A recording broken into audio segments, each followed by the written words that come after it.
Hello, this video is on dental veneers. It's not on preparation, provisional restoration, impressions, anything else.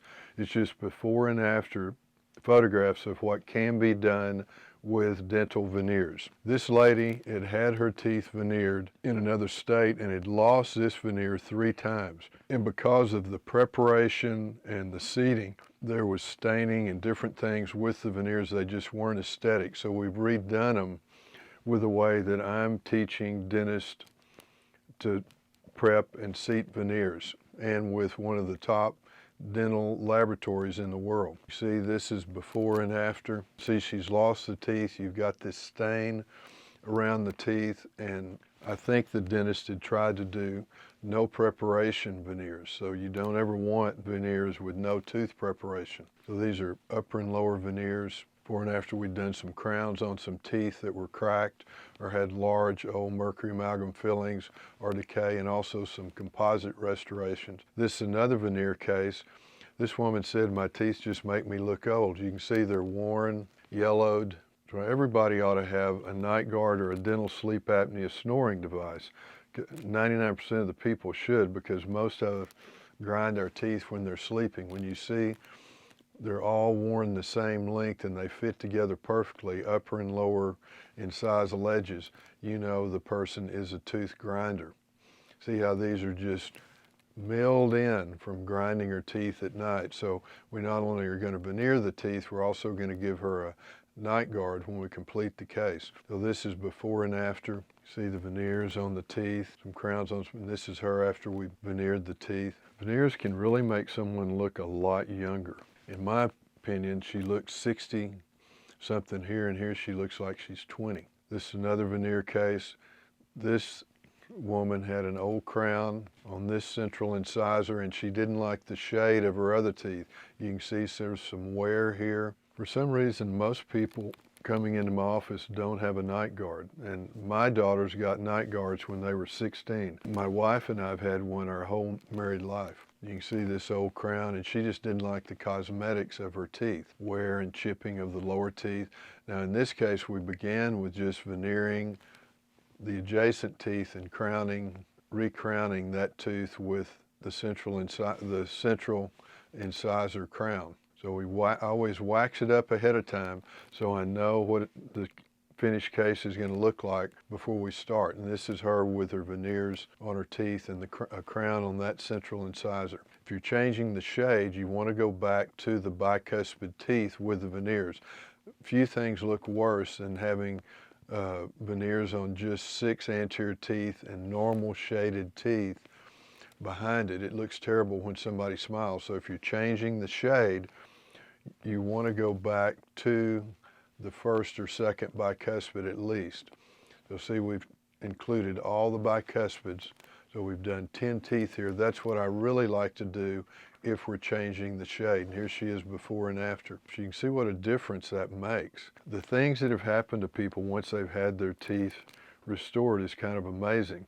I can't decide if it's because of their self-confidence, the way they look at themselves, or the way other people are looking at them, or a combination of the two. So these are before and after.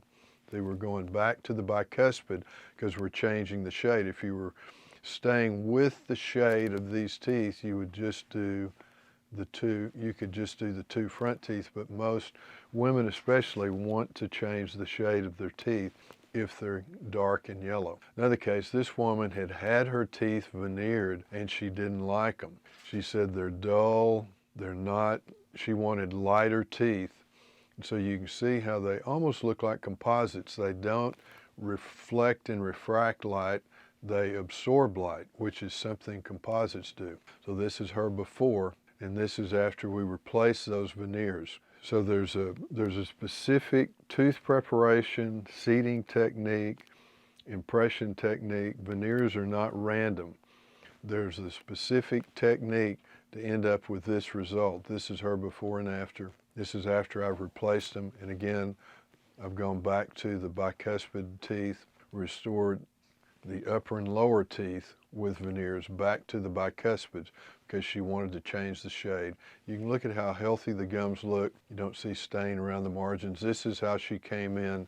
This is after we'd restored upper and lower anterior teeth. This is another veneer and restorative case. This woman was about 3 hours from Waco. She came to see me because of posterior teeth. She had a bunch of big mercury amalgam fillings in her teeth, but she didn't like the aesthetics of her anterior teeth. This is her before. So in this case, we ended up veneering the upper teeth and just doing a little bonding and bleaching, bonding of the incisal edges and bleaching of the mandibular teeth. So these are veneers on her upper anterior teeth back to the bicuspids, and this is her before and after. It's another veneer case, upper and lower anterior teeth. You can see her incisal plane was irregular.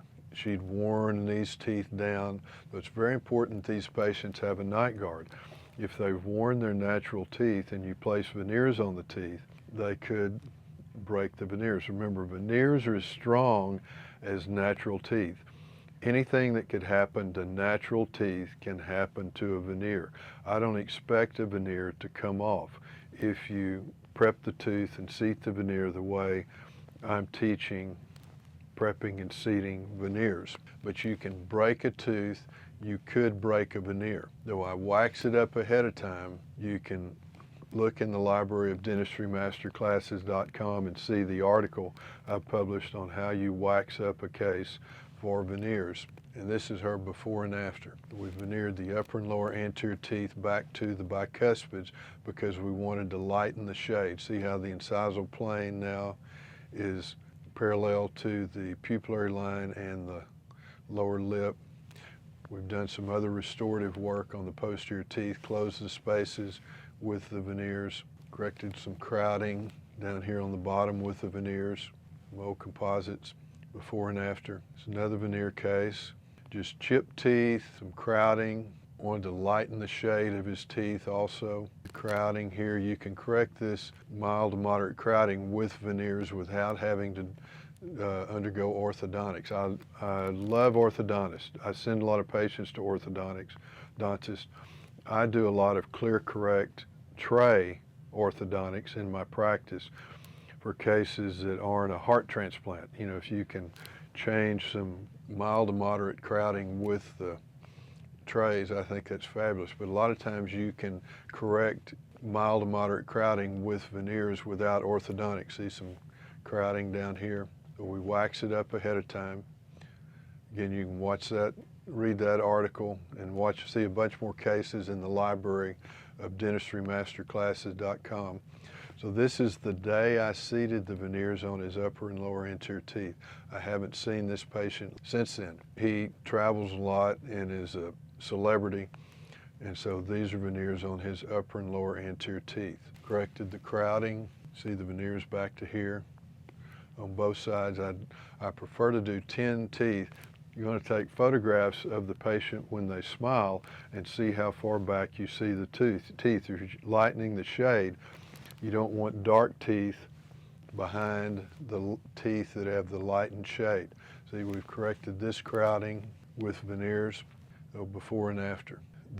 In this case, we veneered the 4 anterior teeth. She had a dark tooth here, and we wanted to lighten these shades just a bit. Now, when do you do 2, 4, 8, or 10? If you're changing the shade of the teeth to be veneered, you want to do 8 to 10 teeth, all the teeth that show in the smile. So you would have gone back to here. She was overall pleased with the shade of the teeth adjacent to the dark teeth, so you may do some bleaching and just veneer 2 or 4 teeth.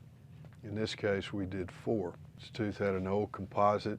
You'd want to change that. If the tooth was dead and the tooth was dark, you'd want to internally bleach the tooth and restore that before you veneered the teeth. So these are veneers on these 4 anterior teeth. And see, I've lightened them just a little bit because you'll remember anterior teeth are always about a half shade lighter than the cuspid teeth, so you can lighten the shade. And we also did a little bleaching on the teeth. This before and after.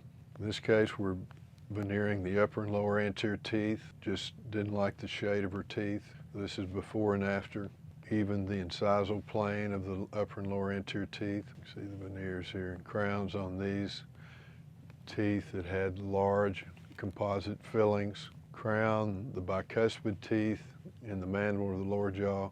We could correct that crowding on the lower anterior teeth with the veneers. Another upper and lower anterior teeth veneers. She had very translucent teeth. It was on TV and it made her teeth look dark. You can see she'd had Invisalign braces and tried to do things in the city she lived in, and it just wasn't what she wanted. So we discussed bonding and bleaching, and she said, no, I really want my teeth to be TV ready. So we decided to veneer the teeth, this before, and this is after we veneered her upper and lower anterior teeth. This is before and after. It really lightens the look and makes someone look a lot more youthful. Light teeth make people look youthful. Now, I call this shade natural light. I don't want them to look like a toilet bowl, but I want them to be light, and I want the technician to be fabulous so that the teeth, the veneers reflect and refract the light like natural teeth. This gentleman had spaces between his teeth, and he said, I can't get a date looking like this. So I don't ever begin a case if I don't wax it up and see what it's going to look like before we begin. That's very important. So you can see all the spaces.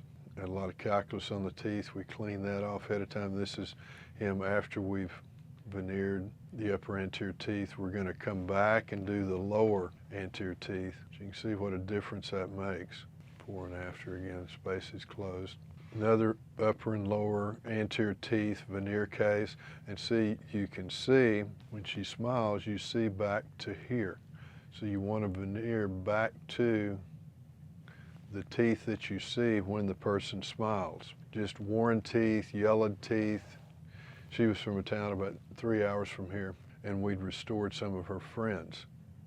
See, worn teeth, she hadn't had a night guard. See how the incisal plane is worn, and that'll fit perfectly onto the incisal edges of the lower anterior teeth because the patient grinds her teeth. See, she's worn the teeth into the dentin.